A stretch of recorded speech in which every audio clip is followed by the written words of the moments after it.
a mais um congresso APDI, este ano com o tema A DI Hoje, a Pensar no Amanhã. Não deixa de ser curioso que este tema foi selecionado antes de sabermos da pandemia que se aproximava. Damos também as boas-vindas aos palestrantes que desde já agradecemos a todos que se têm envolvido connosco na resolução dos problemas dos doentes de DI, ajudando a encontrar as melhores soluções. Este é um ano atípico. Esta pandemia revolucionou a vida de todos nós e para os doentes com DI não foi exceção. Menos consultas e menos exames deixaram naturalmente os doentes mais ansiosos e muito mais nervosos. A parte psicológica de todos nós está afetada e para os doentes crónicos foi ainda mais difícil. Muitos medos e muitas dúvidas sobre o futuro. Esta pandemia obrigou-nos também, enquanto associação, a equacionar todos os nossos planos de atividades e a reorganizar-nos. E este congresso virtual é sinal disso mesmo.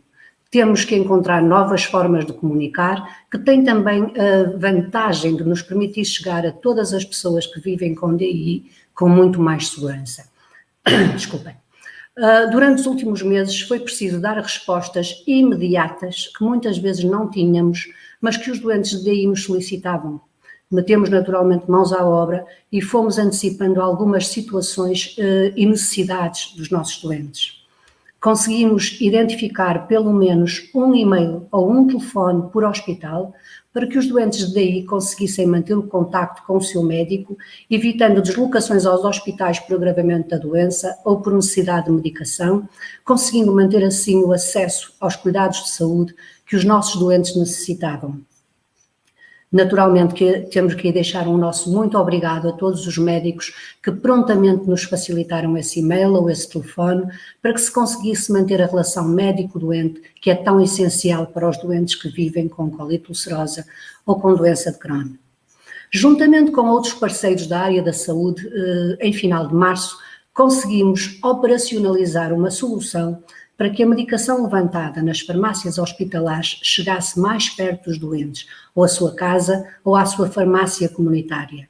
Prontificamos até nessa fase inicial a fazer a ligação entre os doentes e a farmácia hospitalar. Quando terminou a Operação Luz Verde, fizemos, em conjunto com mais 10 associações, uma carta aberta aos políticos para que todos os doentes, e não só os seguidos nos grandes centros hospitalares, tivessem acesso à medicação hospitalar mais perto de si. Esta carta teve efeitos e levou o Ministério da Saúde a criar um grupo de trabalho liderado pelo Infarmed para trabalhar sobre este tema e aguardamos naturalmente a qualquer momento o desejado relatório que será entregue ao Sr. Secretário de Estado da Saúde. Mas nós estivemos parados à espera que o grupo, por si só, construísse a solução. Pelo contrário, criamos um grupo alargado com 30 associações de doentes e entregamos a nossa proposta, contribuindo dessa forma, esperamos nós, para que a solução final seja mais próxima daquilo que desejam os doentes. Nunca é demais repetir que enquanto a situação pandémica se mantiver, todos os doentes que solicitem têm direito a que a medicação lhes seja entregue em casa ou na farmácia de rua mais próxima. Se precisarem de ajuda, cá estamos naturalmente para vos ajudar.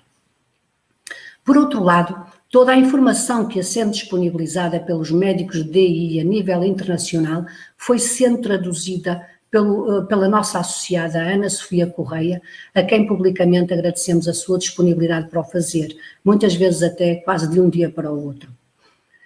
Por outro lado, e em colaboração com o GEDI, preparamos um documento específico para os nossos doentes estarem informados sobre esta terrível pandemia que nos fechou a todos em casa. Quando se começou a colocar a hipótese de uma segunda vaga, metemos os pés ao caminho e falamos com algumas personalidades da área da saúde para avaliar o que podíamos fazer para proteger a saúde dos doentes de DI vacinando-os. Solicitamos um parecer ao Grupo de Estudos da Doença Inflamatória Intestinal em relação à vacina da gripe e às vacinas da pneumonia e poderão ler esse parecer no nosso site. O apelo que fazemos a todos os doentes imunodeprimidos é que se vacinem, tanto em relação à gripe como à pneumonia. Os sintomas parecidos com os da Covid-19 podem levar a diagnósticos errados e debilitar a vossa saúde. Não facilitem. Conseguimos que a vacina da gripe seja gratuita para todos os doentes imunodeprimidos, mas só o é se apresentarem uma declaração médica. No entanto, atendendo a que a nossa imunossupressão é originada pela medicação que tomamos e que é prescrita no Serviço Nacional de Saúde, consideramos que esta declaração não faz sentido, pelo que já solicitamos e estamos a aguardar uma reunião com a Direção-Geral de Saúde na tentativa de reverter esta situação. Mas, entretanto, não falhem e peçam essa declaração ao médico. Infelizmente, a pandemia continua aí e as incertezas vão continuar. Avizinham-se tempos muito difíceis para a população e, em especial, para os doentes crónicos que precisam de assistência regular. Alertamos esse facto na conferência de imprensa da passada quinta-feira. Não queremos nem vamos permitir que se esqueçam que existem doentes não Covid que também precisam de assistência regular no SNS. Hoje trazemos até vós profissionais de saúde do mais alto gabarito para responder às questões que nos enviaram. O que se espera deste congresso é dar respostas e esclarecer muitas das questões que as pessoas com DI têm e que não falam com ninguém. De facto, neste momento, muitos doentes com DI não têm com quem falar, mas podem sempre falar com a PDI, não se esqueçam. Se mesmo assim subsistirem dúvidas, contactem-nos por e-mail ou por telemóvel. Estamos aqui para apoiar todos os doentes de DI, bem como os seus familiares, não esquecendo os profissionais de saúde e outros parceiros que necessitem do nosso apoio. Podemos garantir-vos que não vamos baixar os braços e esperar que as coisas aconteçam. Temos de nos fazer ouvir e para vos dar voz, cá estará a PDI. Acompanhem os nossos passos, visitem o nosso site e as nossas redes sociais. Agora, vou-vos deixar com a primeira sessão de hoje para abordar o tema A realidade da DI na pandemia, dúvidas e constrangimentos. Conta com a participação da professora Marília Cravo, vice-presidente da Sociedade Portuguesa de Gastro, com a doutora Cândida Abreu, infecciologista do Hospital São João, e a doutora Ana Sampaio, da APDI. Espero que o tempo que passem connosco seja considerado por vós como proveitoso. Não se esqueçam que teremos depois mais logo mais duas sessões, uma às 14h30 e outra às 16h30. Na das 14h30 teremos as terapêuticas na DI, o que há de novo. Vamos contar com a participação do presidente do GEDI, o Dr. Luís Correia, o Dr. Pedro Soares, farmacêutico hospitalar, e o Dr. Paulo Teixeira, vice-presidente da Apifarma. Às 16h30 o tema será os receios nos tempos da pandemia, a segunda vaga, com a nossa nutricionista Carla Guimarães e os nossos psicólogos Jorge Ascensão e Nuno Marques.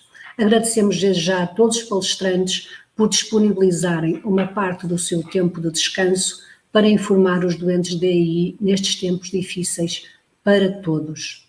Obrigada por estar desse lado e mantenha-se em linha connosco. Obrigada.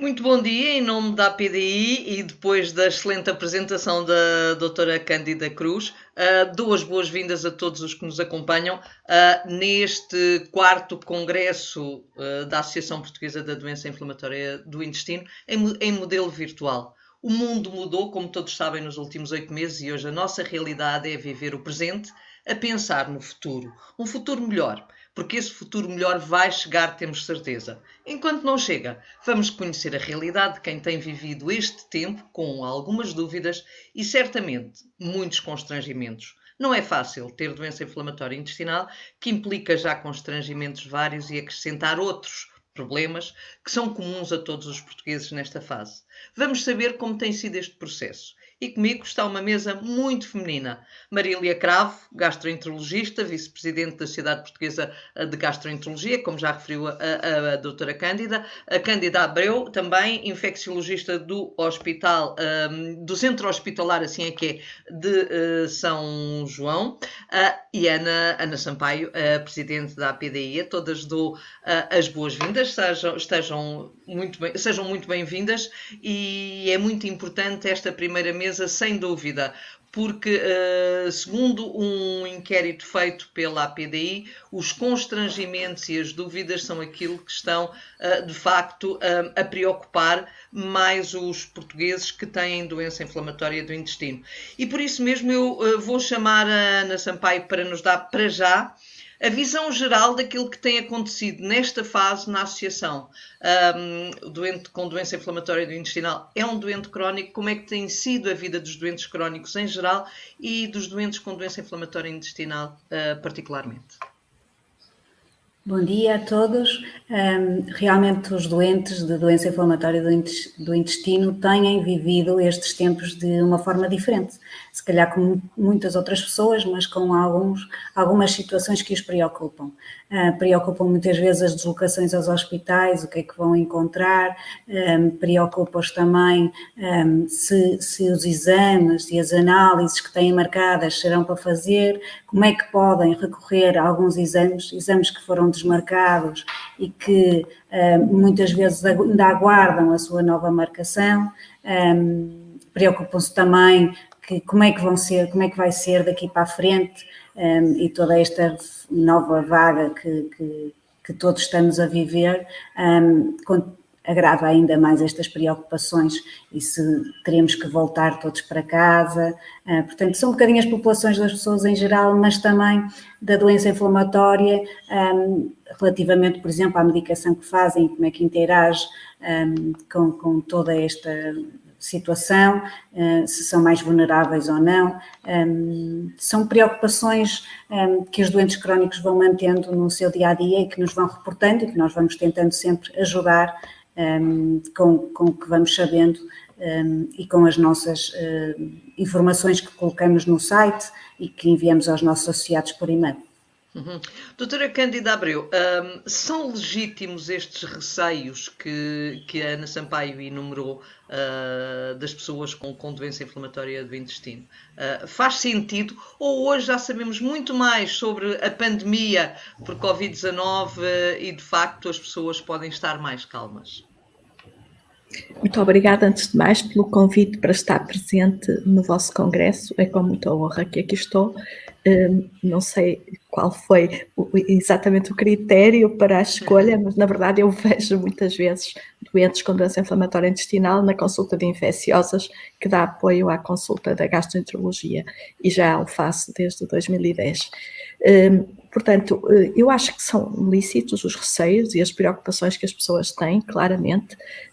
Os doentes com doença crónica veem essa preocupação agravada porque tem outras implicações. E nós tentamos um pouco desconstruir esta preocupação que às vezes é excessiva, dizendo que nos dias de hoje já estamos com mais conhecimento sobre a doença, que já temos estratégias montadas para tratar os doentes com Covid e que, portanto, as coisas, embora os números sejam grandes, vão beneficiar desta nossa experiência acumulada ao longo de 8 meses e de alguns tratamentos que vamos agora utilizando com algum sucesso, enquanto esperamos pela vacina, que não sabemos ainda quando chegará. Mas é óbvio que é uma situação que é ainda mais complexa para quem vai precisar regularmente de estruturas hospitalares e dos serviços que elas prestam, até porque sabemos que aconteceu na primeira vaga, esperemos que não aconteça agora, que houve repercussões muito grandes no funcionamento do hospital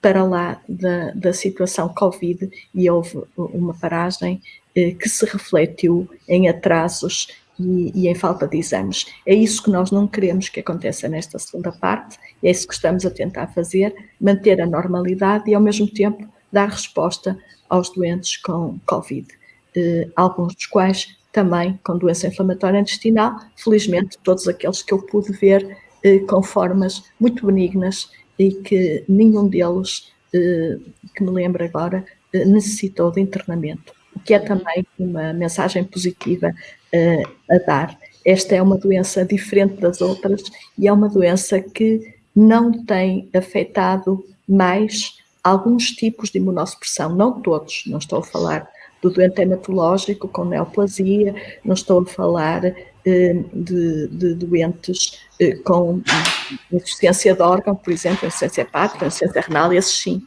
parecem ter formas mais graves, mas de facto os doentes que fazem imunossupressores do tipo que os doentes com doença inflamatória intestinal fazem, até parecem ter de alguma forma uma pequena proteção, pelo menos para formas graves. E os chineses já tinham dado por isso logo em março, e nós realmente pudemos constatar exatamente o mesmo.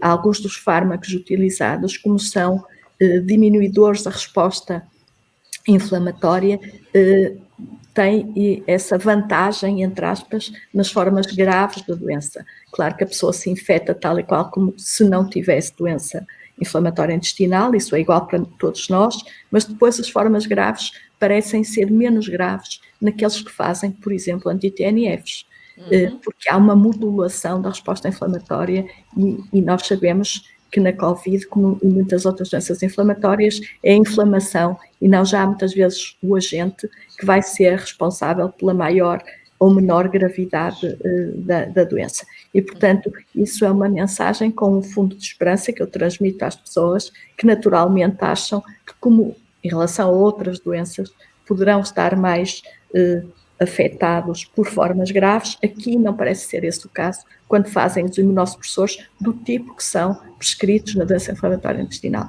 Portanto, essa parece-me ser a mensagem esperançosa relativamente à população que não tem doença inflamatória intestinal e que é paradoxal no campo das doenças infecciosas, mas que aconteceu com esta doença de facto. Doutora Cândida, diga-me uma coisa, só acontece com esta doença, dentro das doenças crónicas, digamos assim, este impacto menor, não sei se posso dizer um impacto menor, a senhora vai-me dizer, mas este impacto menor acontece apenas com a doença inflamatória intestinal ou com outras doenças crónicas autoimunes do mesmo género? Com outras doenças também crónicas e autoimunes, tem mais que ver com o tipo de fármaco. Portanto, por exemplo, os anti-TNFs são utilizados de forma alargada. Parecem ser, de alguma forma, protetores, entre aspas, de formas mais graves, exatamente por cortarem a resposta inflamatória, aquela tempestade de citoquinas que se fala relativamente às formas graves de Covid. E, portanto, isso é interessante e é diferente em relação a outras coisas, como é, por exemplo, a doença pneumocócica, que a doutora Cândida falou aqui na introdução, a importância da vacina pneumocócica, da vacina da gripe, não se reflete da mesma forma a gravidade da doença em doentes a fazerem imunossupressores. Aqui é um bocadinho ao contrário. Pronto, e é interessante. Muito obrigada, doutora Cândida. Vou passar agora à professora Marília Cravo, dou-lhe as boas-vindas também, como está a professora.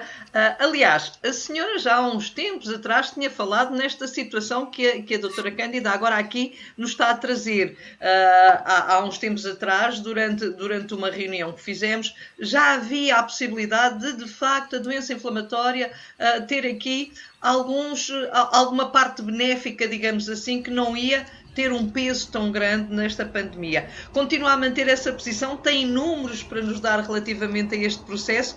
Acha que, de facto, neste aspecto, nós fomos um bocadinho, nós doentes com DI, fomos um bocadinho, entre aspas, poupados?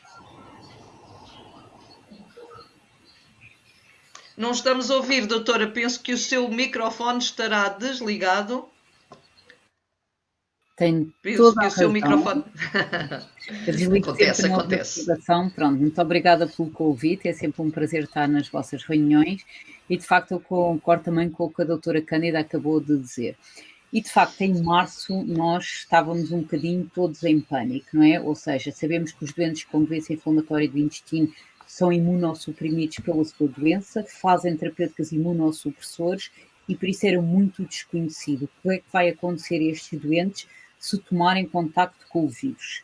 E é importante também percebermos um bocadinho do ponto de vista mais fisiopatológico, molecular, porque é que é essa preocupação. E de facto importa dizer que o vírus entra através de uma proteína que ele tem, que é a proteína S, e que se vai ligar a receptores que existem nas células do organismo humano, que são os receptores do enzima conversor da angiotensina, AC2. E esses receptores existem em grande abundância no pulmão, e por isso é que a maior parte das vezes as manifestações mais graves e primeiras são pulmonares, mas também existem com uma relativa abundância no intestino, tanto no intestino delgado como o cólon. E por isso é que 20% dos doentes com Covid-19 até se podem apresentar com queixas abdominais e nomeadamente com diarreia. E isso constituiu desde cedo uma preocupação. Então os doentes com esta doença inflamatória, esses receptores estão mais ativados, vai ser uma porta de entrada, estes doentes ainda vão estar em mais risco. Mas hoje já temos 6 meses de recuo e os estudos experimentais e em doentes o que é que mostraram? Mostraram que apesar desses receptores existirem com relativa abundância no intestino, eles não estão sobreexpressos nos doentes com doença inflamatória. Mas uma coisa ainda mais importante é que a terapêutica para a doença inflamatória, imunossupressores e imunomoduladores biológicos, diminuem a expressão desses receptores. Pois. E isso explica-nos porque é que nós, médicos profissionais de saúde, existimos tanto que o mais importante é o doente com doença inflamatória, para além das medidas gerais que seguramente viremos a falar, ele manter a terapêutica, está bem? Porque isso é uma maneira de diminuir a expressão daqueles receptores através do qual o vírus consegue entrar para dentro do intestino. E por isso, estes doentes, hoje já temos vários estudos publicados e não só demonstramos, também um bocadinho no sentido que a minha colega disse, que estes doentes têm incidência menor, infectam-se menos do que a população em geral, e podemos pensar, se calhar é porque é um grupo de risco de população mais jovem, tipicamente afeta adultos jovens, porque desde cedo médicos e associações de doentes disseram que era um grupo de risco e por isso para eles protegerem mais, e por isso foram aqueles que foram mais resguardados, teletrabalho, máscaras de alta proteção, distanciamento, higienização, e depois finalmente também o efeito terapêutico, não é? Estou a ouvir um ruído de fundo, mas espero que não seja meu, não? Mas pronto. Então, essa terapêutica, por isso, esses 3 fatores, população mais jovem, eles resguardarem-se desde mais cedo e provavelmente a terapêutica que fazem, ao invés do que nós poderíamos pensar em março, em que lhes aumentaria a suscetibilidade, não. Faz uma contrarregulação desses receptores e por isso eles até estão mais protegidos.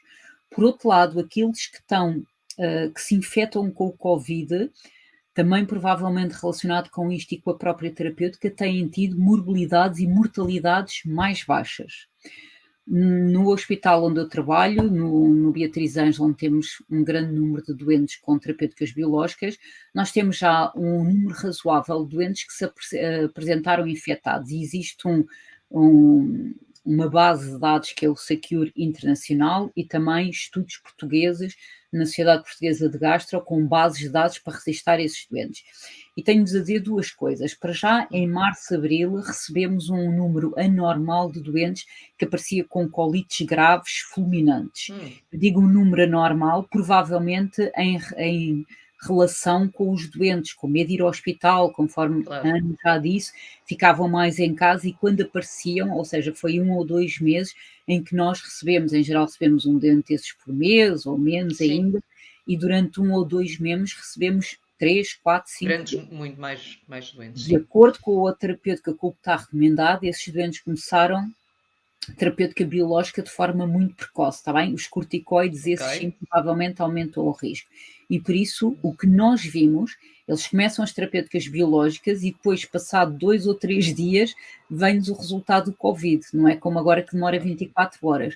E devo-vos dizer que esses doentes com altas doses de agentes anti-TNFs, que é o que está recomendado nas colites agudas fulminantes, até tiveram um comportamento muito benéfico. Eu diria quase que do ponto de vista Covid, praticamente assintomático. Pronto, resguardámos ali um bocadinho, tentámos adiar a outra 2 semanas de acordo com o que está recomendado.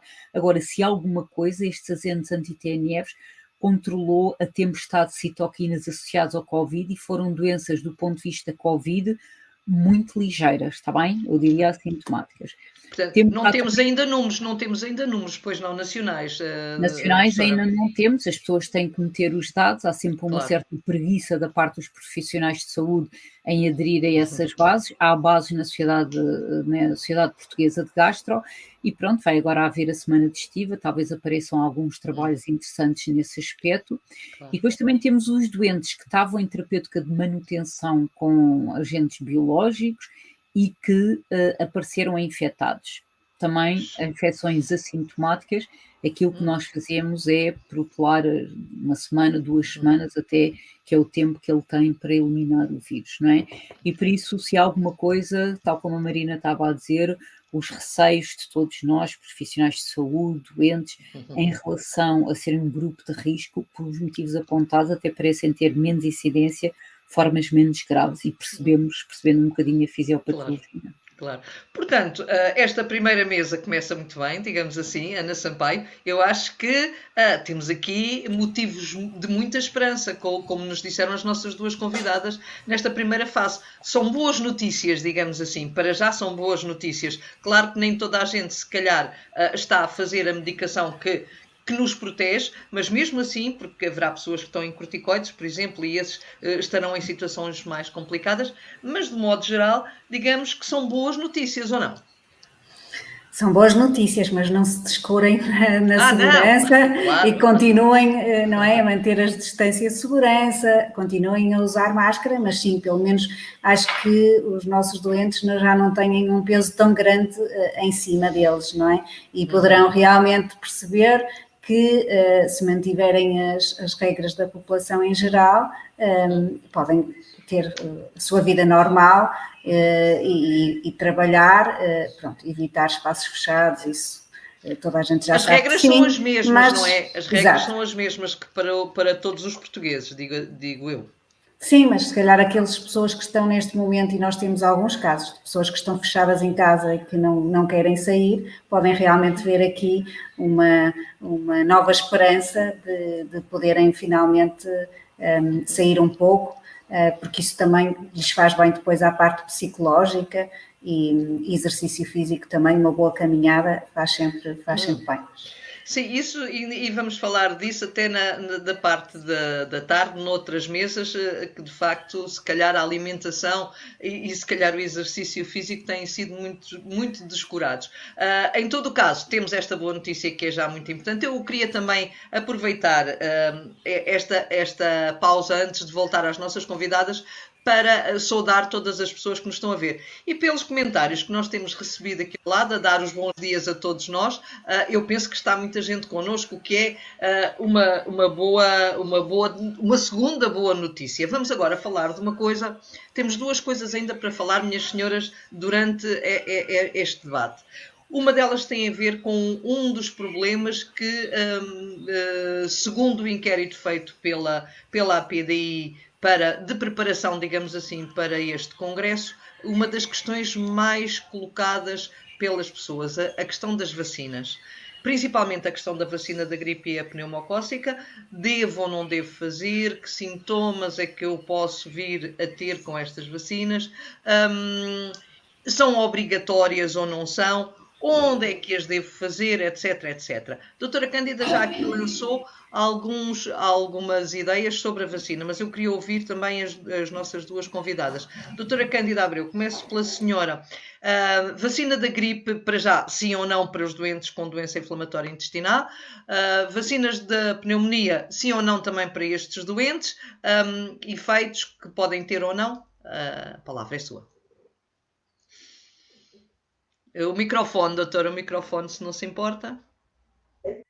Agradeço a questão, porque é uma questão recorrente e, de facto, uma das razões da existência da nossa consulta foi exatamente fazer com que todos os doentes com doença inflamatória intestinal ou com qualquer outra doença imunomediada do tipo tivessem o seu esquema vacinal completo, idealmente antes de começarem o tratamento imunossupressor. Isto significa que os nossos doentes estão já, por natureza, todos vacinados para o pneumococo, porque o fazem na primeira consulta, habitualmente em que vem à consulta de imunomodulação e risco de infecção, e que o devem fazer na altura melhor para fazer a vacina. Portanto, se possível, antes de começar a imunossupressão, se já sob imunossupressão, e uma vez que a vacina pneumocócica, quer a conjugada, quer a polissacarídica, porque há duas, como sabem, são vacinas inativadas, fazemos entre 2 tomas do anti-TNF, no caso de estarem a fazer anti-TNF, ou se o doente tiver uma fase com uma imunossupressão mais leve, essa será a fase ideal para vacinar, porque porque aqui nós precisamos de uma resposta imune mais robusta e, portanto, devemos fazê-lo sempre que possível quando essa situação se ponha. Relativamente à vacina da gripe, todos os doentes que nos passam na consulta já sabem, é uma história repetida todos os anos e este ano ganhou mais peso, mais força, que a vacina da gripe é para fazer anualmente, na época de outono, antes de começar o frio e as chuvas mais intensas, porque é a altura em que circula mais vírus da gripe. Este ano, como sabem, pelas recomendações gerais a que todos nós estamos sujeitos, a indicação foi fazê-la o mais precocemente possível. Nós no hospital já fizemos, eu fiz a minha ontem, num bocadinho da urgência que fui fazer a vacina e, portanto, é recomendada para toda a gente que trabalha em saúde e é recomendada, se possível, para as pessoas no geral, para toda a população, é óbvio, começando por aqueles que têm mais risco, e aqui os doentes com doença imunomediada têm, ao que realmente mostram alguns estudos, um risco acrescido de terem formas mais graves de infecção pelo vírus da gripe e, na sequência dessa infecção, poderem ter infecções bacterianas, que é sempre o problema maior destas infecções víricas, é serem seguidas por infecções bacterianas mais graves, por agentes bacterianos e já não agentes víricos de infecções respiratórias. E, portanto, a recomendação tem sido, há muitos anos, universal e todas as orientações de vacinação, quer da IECO, quer de sociedades internacionais, como o CDC, a ACIP, a NICE, são todas a favor da vacinação de todos os doentes com doença inflamatória intestinal, em particular os que estão a fazer terapêutica imunossupressora. Claro. E, portanto, essa é uma recomendação que este ano só tem mais um fator de peso para se lembrar as pessoas para vacinar. Um outro problema que existe relativamente às vacinas e que aqui também foi abordado é que as pessoas às vezes com receio de se deslocarem a instituições de saúde ou centros de saúde para fazer a vacina, descuram a vacina. Isso está dito também, por exemplo, relativamente às crianças. Nós temos uma cobertura do Plano Nacional de Vacinação exemplar e este ano tem havido algumas dificuldades porque a família tem mais resistência a levar as crianças à vacinação com medo do risco de contágio nas estruturas de saúde. Principalmente nos centros de saúde, não é, doutora? Certo, que nós estamos a proteger-nos e a proteger quem usa o nosso serviço, mais ainda, provavelmente, do que qualquer outra estrutura. E se calhar é muito mais seguro ir ao hospital ou ir a uma consulta ao centro de saúde do que ir a um supermercado ou a uma área de comércio qualquer. Claro, portanto, temos que realmente dar também essa noção, é que as pessoas não se vão pôr em risco de serem infectadas pelo facto de irem fazer a sua vacina, que tinham já a recomendação e até muitas vezes prescrição, mas que não estão a fazer porque têm receio de ir às estruturas de saúde. E vejo com muito agrado que conseguiram a vacinação da gripe gratuita para os doentes com doença inflamatória intestinal e que estão a pensar na Prevenar também, que essa é uma vacina que é só feita uma vez, claro, mas de facto é muito mais dispendiosa e às vezes isso é um fator de dissuasão para fazer vacina e, portanto, é uma ótima medida que está em curso para outras situações. Por exemplo, os doentes com infecção VIH também fazem gratuitamente a vacina Prevenar. Portanto, o complemento depois com a polissacárida é também outro aspecto da vacinação pneumocócica que deve... Não pode ser ao mesmo tempo, não é, doutora? Não pode ser tomado ao mesmo tempo. E há interação da proteção, portanto, diminui-se a proteção vacinal se as fizermos juntas. E o que está dito pelas várias instituições internacionais e pela nossa DGS é que, começando pela Prevenar e estando a fazer terapêutica imunossupressora ou imunomoduladora, A vacina deve ser dada, a polissacárida deve ser dada, que também só tem o nome comercial e por isso se pode dizer, agora chama-se Pneumovax 23, deve ser dada pelo menos 2 meses depois. Da Prevnar. Sem medicação imunossupressora, as normas são de separar os 6 meses. A questão da revacinação com a polissacárida é uma outra questão que se debate também há muitos anos. Há muitas normas que já só recomendam uma única dose. A nossa DGS recomenda a repetição ao fim de 5 anos e aos 65, se foi feita mais de 5 anos antes a dose anterior da Pneumovax 23. Portanto, mas são vacinas essenciais. Este ano mais essenciais ainda, porque nos permitem afastar alguns diagnósticos, ou pelo menos torná-los menos prováveis, de infecções respiratórias e a Covid, embora seja uma infecção sistémica, que pode, exatamente pela presença dos receptores em muitos órgãos, pode afetar muitos órgãos, ela é essencialmente, ou tem sido, ou as formas mais graves, têm sido maioritariamente formas respiratórias, embora possamos ter atingimento cardíaco, intestinal, cerebral, enfim, de qualquer órgão, até ocular, de qualquer órgão do organismo, mas o mais comum é, de facto, o atingimento respiratório. Exatamente por esses receptores e pela forma como a gente entra, não é? Que é por via respiratória. Obrigada, doutora Cândida. Professora Marília, já se vacinou também? Já está pronta para enfrentar o inverno ou ainda não? E, de facto, como é que tem sido a reação dos doentes com doença inflamatória, aqueles que estão com a senhora, a ser tratados pela senhora, relativamente a este processo? Estão a aceitar bem tomar as vacinas? Porque nós sabemos que muitos doentes com doença inflamatória intestinal são muito jovens, não é? E, portanto, poderão ter aqui alguma contenção relativamente a este processo. Como é que tem sido?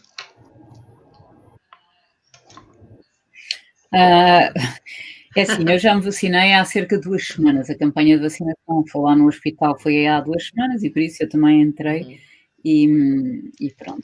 Agora, em relação aos doentes com doença inflamatória, também é importante dizer que esta vacinação da gripe anual, a Prevnar logo abre início e depois a Pneumo 23, que infelizmente não é assim tão fácil de obter e muitas vezes aparece esgotada e muitos destes grupos especiais a gente consegue, nós já recomendávamos aos doentes a imunossupressão. E, eventualmente, os doentes, ao fazer salicilados com a litulcerosa, é que não tinham. Agora, biológicos é obrigatório e doentes mesmo a fazer outros imunossupressores, da azoxicilina, também já era recomendado. Por isso, é um bocadinho isso. Provavelmente estamos com mais ênfase e começamos mais cedo. Como a Marina diz, muitas vezes é difícil. Eu lembro já ter tido algumas pegas, entre aspas, com os jovens que descuram completamente e que não têm tempo e que não sei o quê, que está esgotado e não percebem que isto é uma prioridade. Eu acho que este ano isso aparece mais claro, mas também de salientar aqui uma coisa muito importante que é a consulta de enfermagem. E que, felizmente, nos hospitais onde eu trabalho, isso existe e o enfermeiro tem um papel fundamental, então, nesta altura, para ver o boletim, para chamar a atenção, se ainda não fez, e é muito importante este reforço. Agora, eu acho que também em março, em abril, foi tão grande o susto, que se alguma coisa, aqueles que nos outros anos estavam mais renitentes ou mesmo displicentes em esta coisa da vacinação, este ano estão mais atentos, porque de facto o susto foi grande e continua a ser, conforme a Ana disse.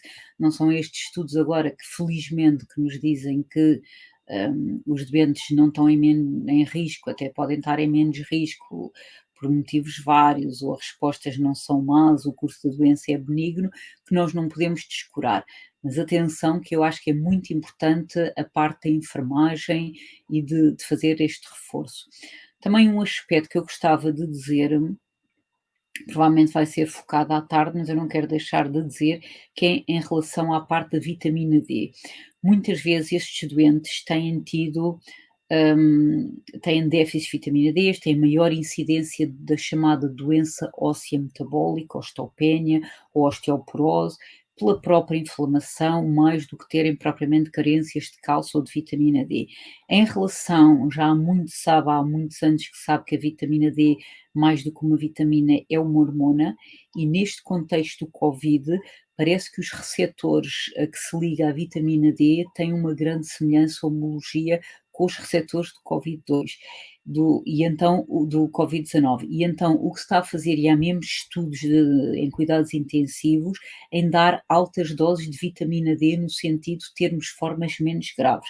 E aqui também nestes doentes com doença inflamatória do intestino, em que a vitamina D em geral já faz parte dos suplementos recomendados, denota que também pode ser uma medida importante na proteção contra a infecção. E por isso recomendar também vitamina D, se não faziam, que a maior parte deveriam estar a fazer, mas novamente uma coisa que nós também podemos assegurar. Agora é a Marina que está sem som. É verdade, fui eu que tinha desligado para não estar a fazer ruídos aqui de casa. Isso quer dizer, professora Marília, que de facto uma pessoa que tenha bons índices de vitamina D, em termos laboratoriais, de análise, etc., portanto, de alguma maneira também está mais protegida relativamente à Covid-19. Agora é a senhora. Vamos deixar, em relação aos níveis féricos da vitamina D, muita tinta tem corrido, porque num país como Portugal, nós vemos em adultos jovens que quase 80% ou 90% tinham níveis séricos baixos, a gente a certa altura só pode valorizar quando aquilo de facto é muito baixo. E por isso eu recomendo a suplementação e se calhar níveis supranormais, a 25 hidroxivitamina D, acima de 30, 35, serão recomendáveis, apesar de a grande maioria dos doentes a quem eu peço andar ali nos 20. Também é uma coisa importante que, ao contrário de outras vitaminas, por exemplo, a vitamina A, não há toxicidade com a vitamina D, está bem? E aparece ok. aqui uma forma preventiva importante. Como eu lhe digo, em unidades de cuidados intensivos, há estudos que preconizam Pois, a utilização, muito interessante. parece que há uma competição de setores, e por isso, neste grupo de risco que já tem vitamina D baixa, suplementar de uma forma constante é seguramente benéfico. Professora Marília, eu tenho aqui uma pergunta que nos é colocada da plateia que eu acho muito interessante e que, estando até pessoalisada, mas se calhar é uma colega vossa, é médica e, portanto, se calhar precisa aqui do vosso apoio e eu vou colocá-la. Francisca Vilas Boas diz que tenho Crohn medicada, está medicada com a adalimumab, 40 semanalmente, vocês devem perceber isso melhor que eu. Sou médica e fui infectada a trabalhar com teste positivo terça-feira. Foi-me recomendado suspender o adalimumab, esse nome que eu não digo bem, nunca digo bem, por 15 dias. Afinal, deveria retomar a toma, isto com base naquilo que vocês falaram. O que é que acha? As últimas recomendações é exatamente nesse sentido, está bem? Ou seja, eu também referi os doentes que nos apareceram com isso, que tinham um teste positivo, nós tentamos protelar as 2 semanas, apesar de teoricamente até ser favorável este controle de termos estado de citoquinas associado a esta infecção do Covid-19, o que está recomendado é exatamente isso, é adiar a toma 2 semanas, está bem? Depois temos sempre que pensar na outra reversa. Isto não há bela sem senão, é como tudo na vida. E por isso, se esta colega, se esta doente, que é na qualidade doente que ela está a fazer perguntas, tem uma forma que se reativa muito, então provavelmente há que pesar os prós e os contras e se calhar retomar mais cedo do que as 2 semanas. Porque ela está a fazer uma dose que já é otimizada. Ou seja, o que está recomendado é 40 miligramas 2 em 2 semanas. Acredito que a colega esteja a fazer semanalmente porque era uma doença que se calhar já não estava muito bem controlada e por isso recomendo que, de acordo com o que está escrito, artigos mais recentes publicados, é de protelar a administração 2 semanas. Se a atividade da doença, se a doença se reativará, provavelmente serão maiores os benefícios de instituir o anti-TNF, o adalimumab, do que continuar à espera e depois termos uma doença mais ativa, com maior risco de fazer corticoides, que esses sim são deletérios em todos os contextos, nomeadamente agora do Covid, em termos de aumentar a suscetibilidade para... Claro, claro. Vou voltar aqui à história das vacinas e à Ana Sampaio. Eu penso que agora está ligado, o microfone está. Vou voltar à história das vacinas e vou voltar à Ana Sampaio para perguntar como é que tem sido, relativamente à PDI, as questões que têm sido colocadas sobre a vacina, Ana. Há dúvidas, não há dúvidas? As pessoas estão disponíveis para ir ao centro de saúde tomar a vacina? Não estão? Como é que é? Bem, dúvidas os nossos doentes vão tendo, mas nós já esclarecemos, portanto no nosso site está um parecer do GEVI sobre estas duas vacinas, tanto a da gripe como da pneumonia, que eu recomendo a todos que leiam se ainda não fizeram. Aos nossos associados já foi enviado também por e-mail. Portanto, estas vacinas, se realmente as pessoas não se sentirem seguras ao centro de saúde, têm sempre a hipótese de pedir a prescrição ao médico e de as tomar nas farmácias. Pelo menos a da gripe será possível isso, e julgo que a da pneumonia as farmácias também estarão depois habilitadas a essa situação. Temos estado a falar com a própria Associação Nacional das Farmácias a ver se isso será possível. Mas, de qualquer maneira, é possível as pessoas irem ao centro de saúde e tomarem a vacina da gripe gratuitamente, caso estejam imunodeprimidas, mas precisam de uma declaração médica que ateste essa imunossupressão. Portanto, atenção a todas as pessoas, vão pedindo aos vossos médicos a tal declaração médica para poderem ter acesso a esta vacina da gripe. Até porque, neste momento, nós não sabemos nas farmácias se vai haver vacinas para toda a gente. Portanto, é importante que os doentes imunodeprimidos tenham esta declaração.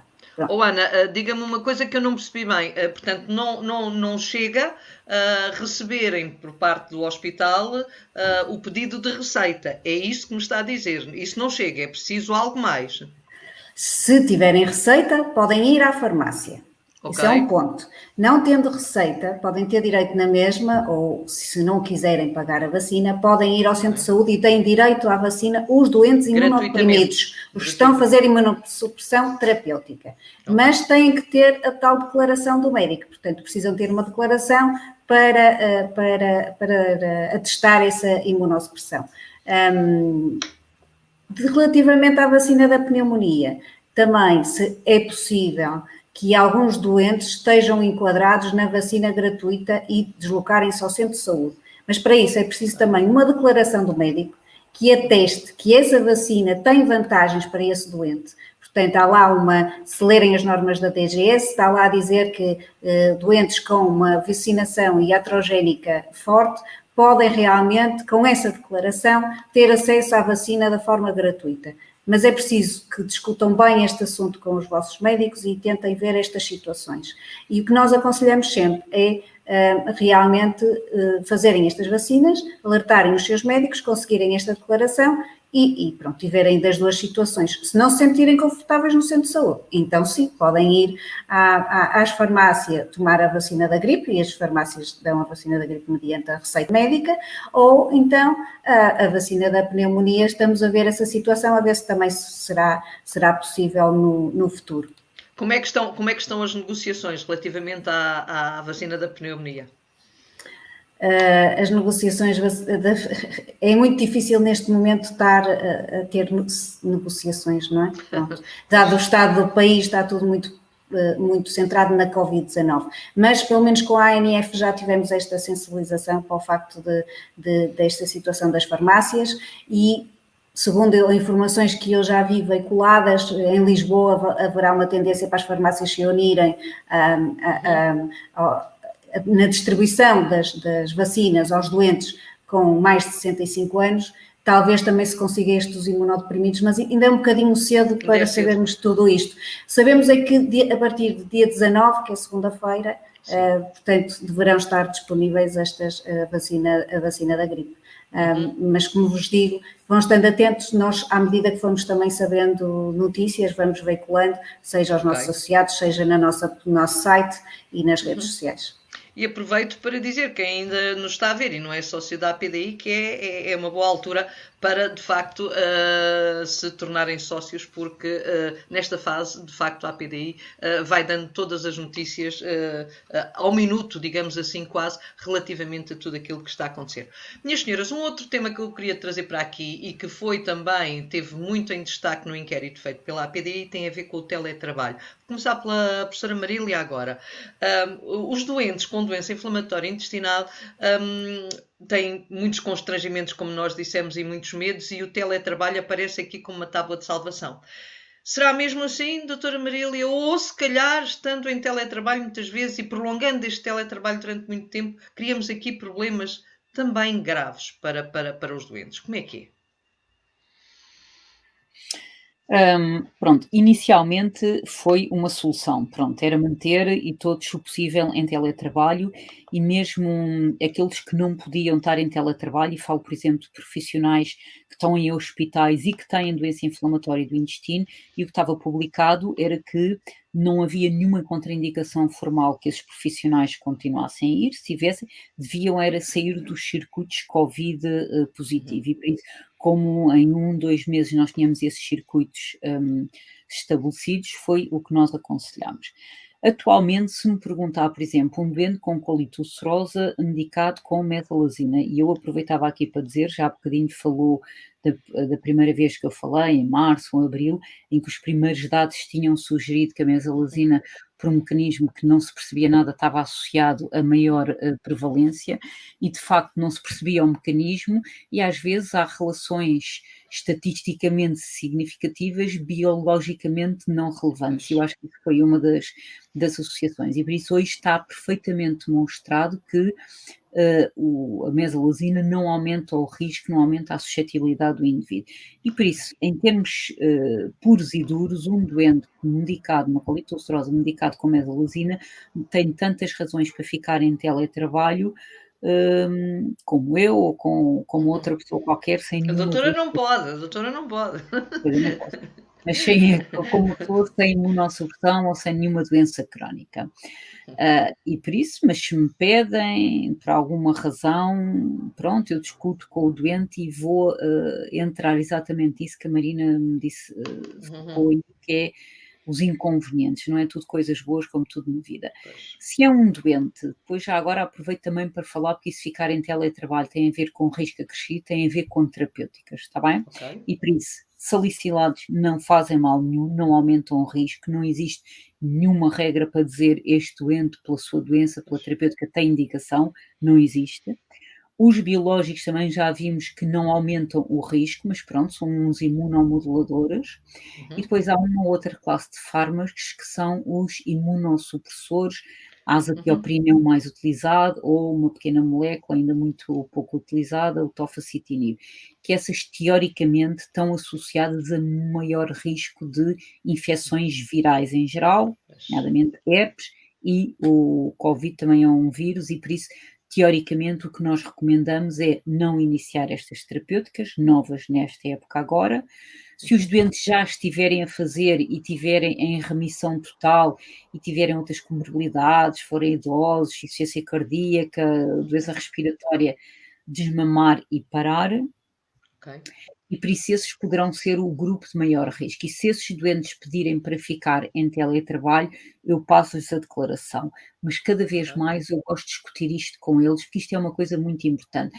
Não, em particular, os doentes com doença inflamatória, mas atenção que o isolamento em casa tem coisas más, e eu, fora de outros contextos, tem havido um aumento de suicídios grande.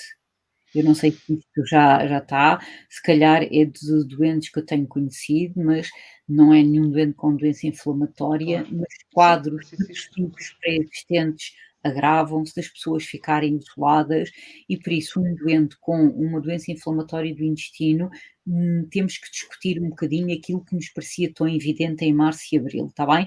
Vem aí uma nova vaga, vai haver muitas pessoas para teletrabalho e temos que discutir, nem que seja, pronto, olha, o risco real é este ou não é, como é que se sente, atenção que o isolamento e ficar em casa o dia todo e manter-se também não é bom para a saúde mental, e nós sabemos que a parte, muitas vezes, estes doentes são doentes mais frágeis desse ponto de vista, por terem uma patologia crónica, e isso podemos estar a agravar, e por isso acho que não devemos ser tão perentórios numa recomendação médica que em determinados contextos, como já vos disse, não está demonstrado, nem é preciso um doente a fazer mesalazina ou mesmo os ditos biológicos, desde que mantenha isolamento, distanciamento, higienização das mãos, faça os tais suplementos de vitamina D e mantenha um bom estado nutricional, se calhar não tem risco aumentado, e essa coisa não podemos ser tão perentórios em obrigar o doente a ficar em casa, está bem? Ok. Muitos doentes ficaram em casa, aumentaram imenso de peso, o excesso de peso, a obesidade, e isto começa a ser um problema nos doentes com doença inflamatória bem controlada. E Aumentar a sua professora tem chamado a atenção disso ao longo dos anos. Conforme melhora as terapêuticas, os doentes têm vindo a aumentar de peso, e já diz isso há vários anos. Pronto, e é uma coisa que me preocupa, e cada vez Claro. mais eu vejo doentes com doença muito bem controlada, de facto, mas que o problema não é a desnutrição, como nós estávamos habituados a ver, sobretudo há 20 anos, quando não tínhamos estas armas terapêuticas tão eficazes, mas é exatamente, e não se esqueçam que a obesidade amplifica a resposta inflamatória àquela tempestade de citoquinas associada a quadros graves de infecção por Covid-19 de uma forma brutal. E por isso, este ficar em casa isolado, com a depressão associada, com ficarem mais tristes, não irem fazer uma caminhada, como a Ana dizia, aumentarem de peso, tudo isto é pior para a doença inflamatória, está bem? E por Claro. isso eu faço as declarações, mas discuto um bocadinho com os doentes o porquê de ficar, pronto, o tipo de Ok. atividade que fazem, se ficam satisfeitos, se não é melhor pelo menos uma vez ou 2 vezes por semana irem ao local de trabalho, desde que devidamente protegidos. Pois. Acho que temos a aprender a viver com isto de uma maneira mais social e não tão radical. Doutora Cândida Abreu, concorda com a sua colega a infecciologia, concorda com a gastroenterologia neste campo ou não? Absoluto. Concordo em absoluto. É que realmente as pessoas em casa pioram muitos outros fatores da sua vida, a começar pela falta de exercício, pela pior dieta, pela falta dos contactos sociais, e todos esses fatores podem, no seu conjunto, ser tão importantes quanto o eventual risco que se corre sempre que saímos de casa, e que tem que pesar nessa balança. Portanto, acho que isso é muito importante e tem que ser, de facto, discutido caso a caso. E eu recordo que alguns doentes que tenho visto que estão em teletrabalho porque a entidade patronal assim o decretou, que estão completamente exaustos de estar em casa e que sentem a falta da saída, do contacto com os outros, desde que com regras e com proteção. Eu acho que nós somos gregários e não podemos viver em cápsulas isoladas. Isso vai se repercutir numa pior saúde global e devemos também estar atentos a isso. Quer dizer, a Covid não pode tomar-nos conta da vida a 100%. Temos que lhe dar atenção, temos que nos proteger, mas temos que continuar a viver. E faz parte de continuar a viver ter contactos com as pessoas, falar com as pessoas, sair, andar, enfim, viver. Senão estamos a hibernar e nós não somos animais de hibernação. Tem sido todo este processo do teletrabalho, lá estou eu, outra vez desligado, como é que tem sido este processo todo relativamente ao teletrabalho nos doentes com DI? O que é que tem chegado à associação? Qual é a postura das pessoas? Preferem de facto estar mais resguardado, com medo, com o tal medo que já falámos, ou não? Ou têm abertura para, e se pudessem, teriam outra atitude? Realmente os nossos doentes, face à informação que iam tendo, estavam muito preocupados em voltar para teletrabalho, alguns deles. Portanto, acho que esta informação foi muito boa para que os doentes também se apercebam de que não têm que estar todos em teletrabalho, não é necessariamente assim. O que nós temos dito às pessoas é que realmente depende também do conforto psicológico que as pessoas têm, e isso para nós é importante. Portanto, se realmente elas se sentirem que estão mais seguras em casa, poderão fazê-lo, mas não evitar, como se dizia, sair de casa, caminhar, fazer uma boa caminhada ao ar livre. Ainda temos alguns dias bons, aproveitar este fator, não é? Não tem que ser propriamente ir passear para o supermercado ou para um centro comercial, isso não acho que não o devemos fazer, mas realmente um bom passeio por um jardim, se calhar em teletrabalho também tem uma flexibilidade de horário e podem escolher a melhor hora, ou seja, a hora em que o sol estiver mais aberto, ou o tempo, ou não chover para o fazerem, acho que o devem fazer, que o exercício físico é sempre um aspecto muito positivo na doença inflamatória. Realmente, quanto ao teletrabalho, o que nós dizemos muitas vezes é falem com a pessoa, com o chefe ou com a entidade patronal, não é? Com quem tiver em contacto, e discutam esse assunto com eles. E porquê? Porque nós também há uma preocupação muito grande, é que nós não queremos ver as pessoas desempregadas, portanto não queremos que este fator muitas vezes de achar que se tem que estar em casa, e que nós sabemos que em Portugal o teletrabalho não é uma realidade comum, é comum nas multinacionais, nas grandes empresas, mas nas pequenas e médias empresas, que é o setor empresarial português, não é bem visto, e portanto as pessoas têm que saber gerir essa informação, e se quiserem, por outras situações, porque têm filhos com outro tipo, também às vezes acontece de ser por causa dos filhos, ou assim, devem discutir esse assunto com a entidade patronal e com o seu médico também, se houver algum outro fator que achem que possam ter maior risco. Mas isto tem sempre uma conversa, não pode ser uma imposição, porque as imposições resultam mal. Portanto, o que nós recomendamos é que realmente haja uma conversa e que seja dito claramente, ou até às vezes, imaginem, pode ser uma situação de só pedir para não estar a executar aquele trabalho e fazer um outro, uma adaptação das funções de trabalho, pode não ser necessariamente um teletrabalho, e é esse assunto que deve ser discutido. E que deve ser trabalhado em conjunto. Se tiverem realmente uma necessidade e se o médico o recomendar, as pessoas têm esse direito, uma proteção para estarem cerca de 30 dias, mas ao fim desses 30 dias não poderão faltar mais. E mesmo esses 30 dias, depois às vezes é discutível qual é o valor da remuneração, e isso ainda não está muito bem assente. Portanto, nós não o recomendamos fazer sem realmente haver esta conversa entre as duas partes e chegarem a um consenso, e se calhar poderão, não sei, um dia por semana estar em casa e ir trabalhar 4 ou 2 dias. Aqui Sim. Uma flexibilidade, tem que haver flexibilidade. Ok. Ana, de facto, acha que a questão da depressão, digamos assim, já apareceu junto dos doentes com doença inflamatória intestinal, ou seja, sente que eles estão mais ansiosos e mais deprimidos com todo este processo, ou isso aconteceu no início e agora está a voltar ao normal e estamos a aprender, o doente com doença inflamatória está a aprender a viver com esta pandemia ou não? Acho que todos estamos a aprender, não é só o doente de doença inflamatória. Agora, realmente nós notamos, por exemplo, um aumento das nossas consultas de psicologia, mais do que duplicaram, e há um medo muito grande da deslocação ao hospital. Eu acho que isso também tem de ser conversado, as pessoas têm que realmente tentar, se calhar, identificar percursos alternativos que possam fazer. As salas de espera assustam um bocado os hospitais, confesso que os doentes se sentem um bocado assustados.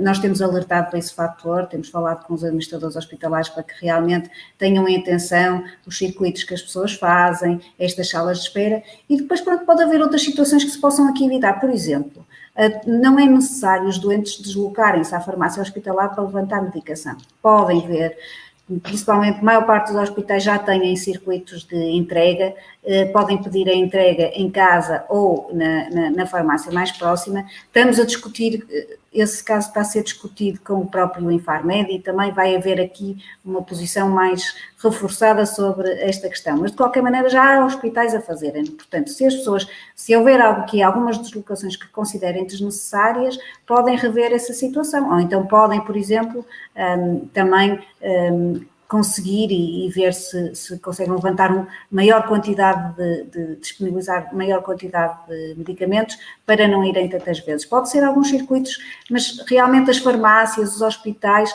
são pessoas que estão muito mais formadas profissionalmente para viverem com estas realidades. Portanto, eles sabem muito bem como é que são de proteger a eles próprios e à pessoa que está em frente. E, por exemplo, o hospital de dia foi uma grande surpresa. Ao início as pessoas tinham muito receio de ir ao hospital de dia e hoje em dia quase todos nos vêm dizer que se calhar até se sentem mais seguros do que nunca, porque realmente há um distanciamento entre as cadeiras onde estão a fazer os tratamentos, há um respeito e todas as pessoas utilizam máscara e os circuitos também se sentem confortáveis. Portanto, é importante que os doentes percebam, todos estamos a aprender com esta pandemia e portanto, todos vamos aqui fazendo os ajustes que forem necessários. E quando não se sentirem, quando virem a algo que realmente achem que não está bem dentro do hospital, não tem problema nenhum em realmente esclarecerem a situação no que eles chamam o livro amarelo ou o livro das reclamações, que eu não chamo tanto de reclamações, é um livro só de alertas, se calhar, para que haja uma melhoria de condições. E, portanto, temos todos que aprender com esta situação e adaptar-nos, mas realmente penso que não há razões para os doentes não irem aos hospitais. Os centros de saúde, há que gerir melhor, porque também o problema dos centros de saúde se calhar não é as salas de espera, depois é as filas de espera que nós vemos na televisão e que não têm o distanciamento. E isso preocupa-nos. Ou então, por exemplo, as deslocações à farmácia no início das farmácias hospitalares também estava a acontecer. Portanto, isso é que é perigoso, é não manter esta segurança entre as pessoas, não é? E para isso recomendo muitas vezes que utilizem os canais digitais, o e-mail, o telefone às vezes é difícil, mas o e-mail é uma possibilidade e mesmo os nossos doentes que necessitem de contacto com o médico e não o estejam a conseguir fazer, tentem ver esta situação do e-mail e mesmo perguntem ao médico, questionem se seria possível ceder-lhes o e-mail ou então o e-mail dos enfermeiros, por exemplo, do hospital de dia ou de alguém, de algum contacto que precise, caso se agrave a situação, porque temos que estar preparados que pode acontecer de os nossos hospitais voltarem a diminuir o número de consultas e o número de cirurgias e o número de exames e, portanto, temos que estar preparados com informação que podemos necessitar e que podemos ter que utilizar. Obrigada, Ana. Eu vou perguntar também à professora Marília como é que se vence o medo de ir ao hospital, ou seja, os hospitais reorganizaram-se, nós sabemos isso, para poderem dar os melhores serviços a todos os doentes, Covid e não Covid. Em todo o caso, as notícias que aparecem são muitas vezes alarmantes, no sentido, os hospitais estão cheios de doentes Covid, não há lugar para os outros e isto assusta muito o doente crónico. Nós sabemos disso. Como é que se vence este medo, professora Marília? Para já é dizer que é um facto que as idas ao hospital devem ser minimizadas e com isto significa que um doente que iria mostrar análises que vai fazer análise e depois queria mostrar as análises, está tudo bem, de 6 em 6 meses, esse é obviamente que esse doente ou de 4 em 4 meses deve ter uma consulta telefónica. As receitas devem ser enviadas por e-mail. Agora, sempre que os doentes precisem de ir ao hospital, devem fazê-lo, o que não significa que as visitas não sejam minimizadas. Mesmo, por exemplo, no hospital dia, não está recomendado discutiu-se na altura um doente que tivesse a fazer um anti-TNF endovenoso, mudar para subcutâneo, ainda havia algumas recomendações nesse sentido, mas também hoje o artigo mais recente recomenda que não se faça isso, porque podemos perder ali alguma eficácia, é um momento de otimização novamente terapêutica e aí sim vamos criar oportunidade de reativação da doença, de maior probabilidade de necessitar corticoides ou outras terapêuticas para a doença ativa e maior risco, está bem? E por isso. Agora, os doentes, por exemplo, no meu hospital que vão fazer o anti-TNF, que antes podiam fazer em 2 horas, agora temos um protocolo de uma infusão rápida de 1 hora. E também já havia outros centros escritos que já têm meia hora, por isso é otimizarmos, mas continuar a fazer aquilo que tem que fazer, ou seja, ir fazer as análises, agora depois não vai para uma consulta, para uma sala de espera, tem uma teleconsulta, nós falamos, podemos enviar tudo por e-mail, em PDF, as análises, dizer que está tudo bem e por isso o máximo de usar teleconsultas. Agora, quando é preciso ir, então obviamente que têm que ir. Podem estar completamente seguros. É óbvio que eu não conheço as realidades onde trabalho, Claro, não é? Não conheço do todos os resto. hospitais, mas estou em crer que, como nós, todos eles hoje têm circuitos completamente independentes de Covid e não Covid, medição de Claro. temperatura, faz sempre uma pergunta se o doente tem, ou antes de ir lá deslocar, ou se teve alguns sintomas, ou já fazíamos aliás antes, um doente que ia fazer Claro.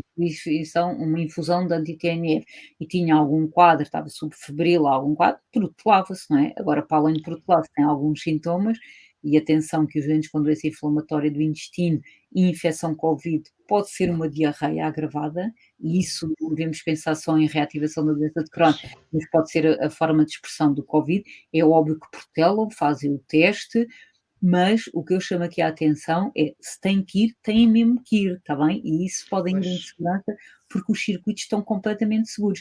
Pois temos que otimizar, infusões menos tempo, receitas, pelo mail, teleconsultas, Teleconsulta. e irem menos vezes possível. Muito importante essas recomendações que aqui deixou. Doutora Cândida, a senhora está na infecciologia do Hospital de São João, portanto temos aqui, não sei se está a tratar de doentes Covid ou não, se está naquela linha Sim, complicada. estive esta noite nos Esteve cuidados esta noite. intensivos. Pois ainda por cima vem do banco, não é? Eu sei disso, que falámos disso um bocadinho. Como é que é? Sente que de facto os doentes crónicos e os doentes com doença inflamatória intestinal, porque também os conhece, têm muitos receios que não fazem sentido nesta fase, mas devemos salvaguardar de facto as idas ao hospital, como dizia a professora Marília. Sim, claro que sim. Tem muitos receios e alguns são infundados, mas são fruto do desconhecimento. Também os compreendemos. Nós temos consultas também por telefone. É óbvio que quando funcionam são excelentes. Nestas situações em que temos que saber resultados, em que já conhecemos a pessoa e é só uma atualização de dados, normalmente dados analíticos, a consulta por norma funciona, mas temos também que pensar que às vezes, mesmo nessas situações, ou porque o doente ouve muito mal, ou porque compreende mal, ou porque tem qualquer outro tipo de dificuldade, às vezes a presença física é necessária para se colmatarem essas falhas. Depois damos por elas quando voltamos a ter outra consulta e vemos, afinal, isto não correu tão bem, porque se calhar não, mas não foi perceptível. Mas eu acho que isso nós também rapidamente aprendemos a distinguir aqueles que se podem, com segurança, basear a consulta numa teleconsulta e os outros em que essa possibilidade não se deve pôr porque não funciona, porque as coisas não correm como deviam. Mas, no geral, o que eu noto é que as pessoas faltam essencialmente à primeira consulta. E faltam à primeira consulta porque não sabem o que vão encontrar e têm receio disso. Quando a gente marca consultas presenciais, já é muito mais difícil faltarem à segunda consulta, mas sempre nesta ótica de que estamos a tentar aligeirar o peso das consultas presenciais, até para não sobrecarregar as salas de espera, mesmo com todas as regras da higiene das mãos, da máscara e do distanciamento entre doentes, as salas não esticam. E nós sabemos que antes tínhamos 30 ou 40 pessoas numa sala e agora só temos 6 ou 10. para se poderem respeitar estas normas. Portanto, quando as pessoas percebem que as coisas são feitas com rigor e com segurança, não faltam. Isso não. Pois.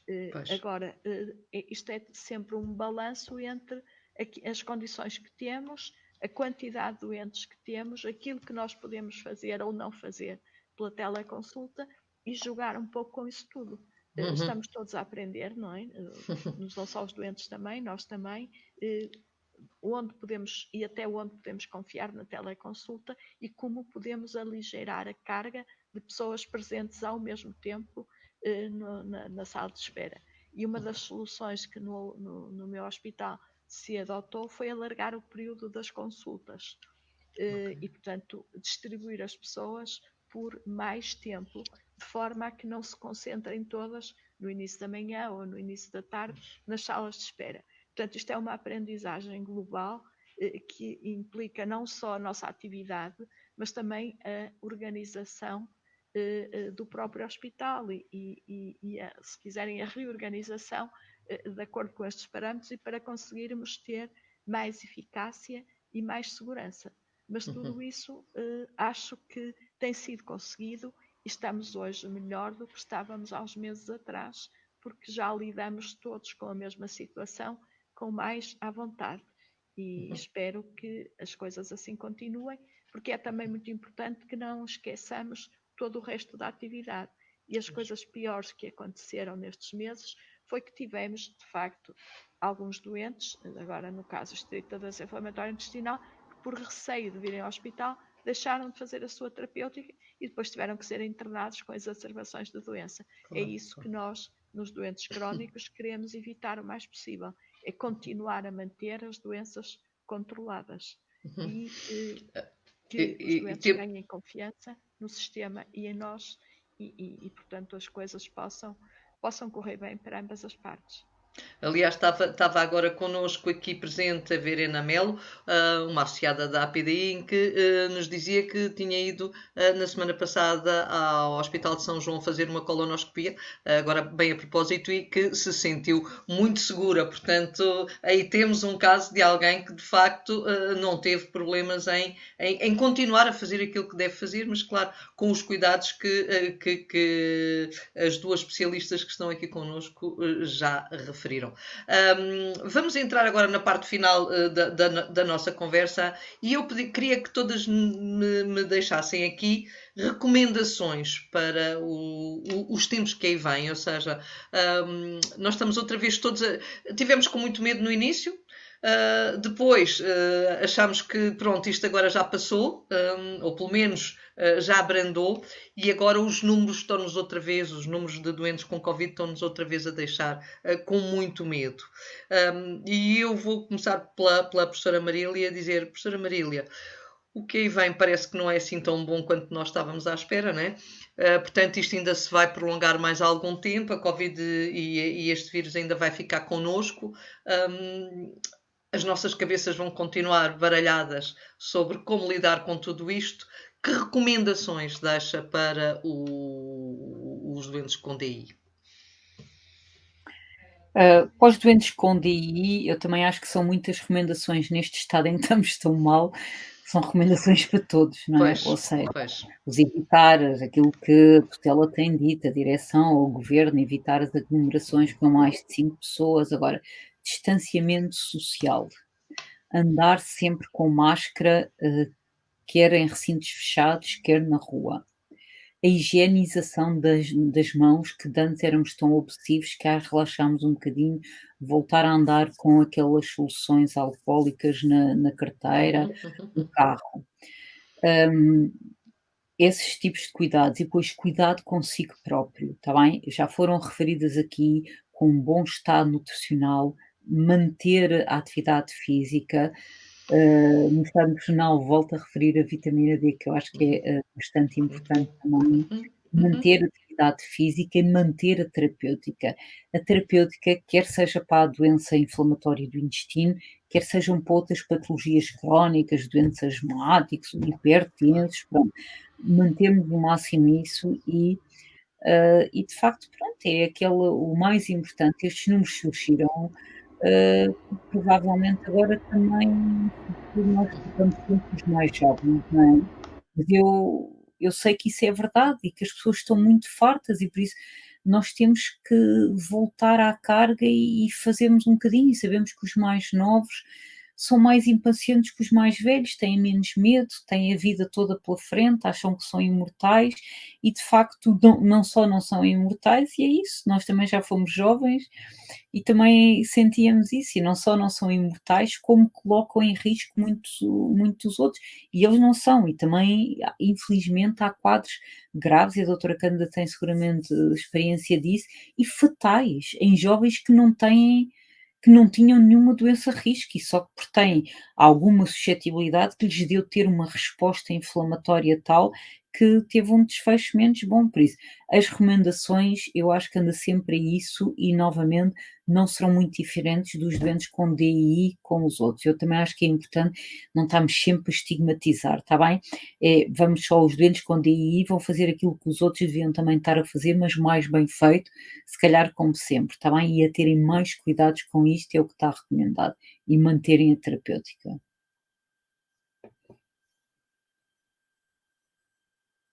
Está sem som, Marina. Pois, mais uma vez. A doutora Cândida concorda, é por aqui o caminho que temos de seguir? É isso mesmo. E é uma oportunidade para mostrar que estamos todos no mesmo barco. E, portanto, as condições e os cuidados têm que ser para todos. Não podemos aqui destrinçar que por ter isto ou aquilo ou por não ter, não precisa. Não, os cuidados relativamente à Covid têm que ser universais. Isto, de alguma forma, a doença tornou-nos todos mais iguais. E precisamos todos de continuar a fazer aquilo que já fazíamos, se calhar mais bem feito do que o que fazíamos. No caso das doenças crónicas, a manutenção da medicação é essencial, o controle que temos que fazer, toda essa situação tem que se manter como era para trás. Agora acrescida para todos os cuidados que temos que ter relativamente a este novo agente de transmissão muito fácil e que vai continuar connosco. Não sabemos ainda por quanto tempo, provavelmente ainda mais do que aquilo que a gente possa neste momento imaginar ou que gostaria, mas é o que temos e, portanto, temos que viver com o Covid e sobreviver à Covid. E por isso as medidas são simples, custam um bocadinho a cumprir, são muitos meses de isolamento e de cuidados, mas vai ter que ser assim até voltarmos a ter um ambiente livre de pandemia, que é o que todos nós desejamos, com vacina ou com medicação eficaz ou com outra questão que o próprio vírus resolva por nós e sem a nossa intervenção, porque acima de tudo ele está a ser muito mais inteligente do que nós até ao momento e tem conseguido sobreviver à grande e agora muito melhor do que há uns meses atrás. Temos de ter isso em atenção. Mas, acima de tudo, a mensagem é de otimismo. Isto vai passar, temos que nos manter firmes nas nossas maneiras de estar e de nos proteger do vírus e continuar com tudo aquilo que temos que fazer para lá do vírus, porque ninguém deixa de ter doença crónica porque apareceu a Covid e ninguém deixa de ter que fazer o que já fazia antes da Covid. Portanto, temos que nos adaptar também ao vírus como ele se adaptou a nós, para podermos ter uma guerra de igual para igual. Senão ele vence mesmo. Tem tido medo neste período mais complicado, uma vez que está na linha da frente, digamos assim? Se prevejo mais complicado? Não. Se tem tido medo neste período em que tem estado na linha da frente. O meu medo acho que de todos nós, é nós pensarmos que um dia podemos deixar de ter condições para tratar todas as pessoas que nos chegam. E eu creio que é um medo lícito pelo número galopante de casos que temos tido e pensar daqui a 2, 3 semanas nós vamos continuar a ter capacidade para o fazer. Mas a verdade é que também nos fomos adaptando e temos estes sistemas em crescendo de poder, se ultrapassamos esta barreira, o hospital já está na fase 3, vamos abrir mais isto e aquilo para termos uma área para doentes em intensivos, para termos mais uma área para doentes em internamento. Portanto, é sempre uma adaptação que tem que ser feita dia a dia às condições que vamos vivendo e que são também um bocado imprevisíveis, também o sabemos.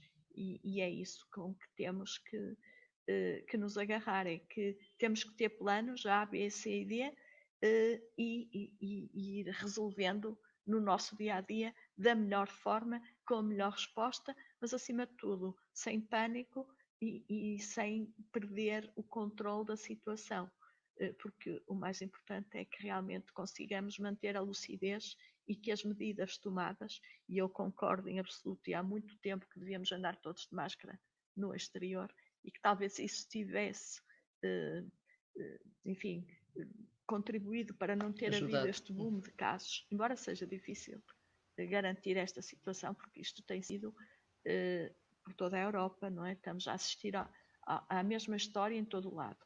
Mas, de qualquer forma, acho que o uso de máscara era fundamental e que podia ter evitado muitas destas situações. E depois, claro, o comportamento das pessoas. Não estamos em altura de festas, de grandes ajuntamentos, e as pessoas começaram um bocadinho a esquecer-se da situação, porque o verão foi tranquilo, as coisas estavam a diminuir e pronto, e é muito difícil estar nesta situação durante muito, muito tempo. Mas acho que vamos ter mesmo que aguentar isto para os próximos tempos, olhar de frente para o problema e ir encontrando lucidamente as medidas mais adequadas em cada local, e presumo que o Hospital Beatriz Ângelo tenha problemas um bocadinho diferentes do que nós temos no São João, mas cada um localmente ser capaz de gerir e de esticar a sua área, enfim, de atuação, se for caso disso, para outras estruturas de apoio, que vamos com certeza precisar. Aqui no Porto temos já o Hospital Militar, que nos está a dar apoio a doentes que não têm retaguarda familiar e que não precisam de estar no hospital, para podermos gerir em segurança e com alguma tranquilidade os casos que nos possam aparecer. Muito obrigada, doutora Cândida, pela imagem que nos deu aqui, de facto, relativamente ao Hospital de São João. Ana Sampaio, recomendações lá para casa e para quem nos está a ouvir? A principal, tal como a doutora Cândida já tinha dito, é antes de sair a porta de casa, ponham máscara. Acho que é essencial. E usem-na corretamente. Não é máscaras no queixo, não é tirar a máscara para falar ao telemóvel, não é tirar a máscara para respirar pelo nariz. É a utilização correta da máscara e máscara logo à saída da porta. Antes de entrar no elevador, máscara. Portanto, mesmo à saída da porta. Outra recomendação é vacinem-se. Os doentes, principalmente os imunodeprimidos, não se esqueçam. Vacina da pneumonia, vacina da gripe, pode salvar vidas e realmente há aqui um ganho muito grande para os doentes. O terceiro ponto, medicação hospitalar. Há a hipótese de realmente a medicação ser disponibilizada mais próxima de vocês, não é preciso deslocarem-se ao hospital. Se precisarem do nosso apoio à APDI, cá está, para vos explicar ou para vos ajudar neste circuito, mas geralmente nos sites dos hospitais já têm a informação de como é que podem fazer. Um simples e-mail, mandam para lá dizer que necessitam da medicação, dizem a farmácia que pretendem ou a vossa morada de casa e depois o circuito é estabelecido. Mesmo que este direito está assegurado por um despacho da ministra, portanto, vocês têm direito a que este circuito seja assim. Necessidade de medicação hospitalar, não de hospitalar, mas farmácia de rua, que vos digam, por exemplo, que não está disponível numa farmácia, ligam o número 1400 e dizem-vos qual é a farmácia que têm a medicação que vocês necessitam. Sabemos que às vezes há algumas falhas no mercado pontuais, algumas de mesalazinas, e portanto isso pode ser colmatado. Alguma dúvida, alguma questão, liguem-nos para a PDI, nós apoiamos todos os doentes de DI, não diferenciamos ninguém, portanto, tudo que vocês precisarem da nossa parte, nós estaremos disponíveis no telemóvel ou por e-mail, porque neste momento também já estamos em teletrabalho e não temos a associação aberta, mas estamos sempre do outro lado da linha para vos informar e para vos esclarecer das vossas dúvidas. Pois estou, mais uma vez. Marina está sem som.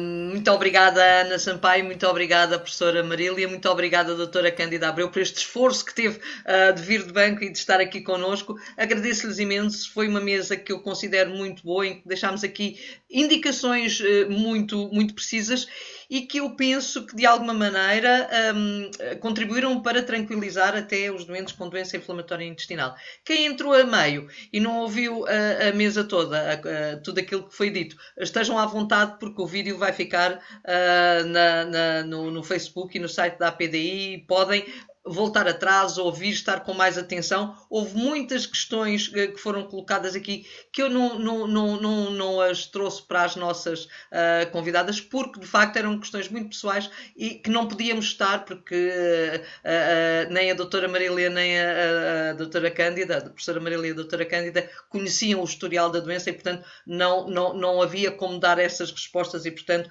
iríamos estar a pessoalizar o que não valia a pena. Quero dizer que vamos fazer agora uma pausa para vocês almoçarem, tomarem um cafezinho, mas voltamos às 2h30 para falar de terapêuticas e daquilo que aí vem no futuro. Muito obrigada a todas e voltamos às 2h30. Até já.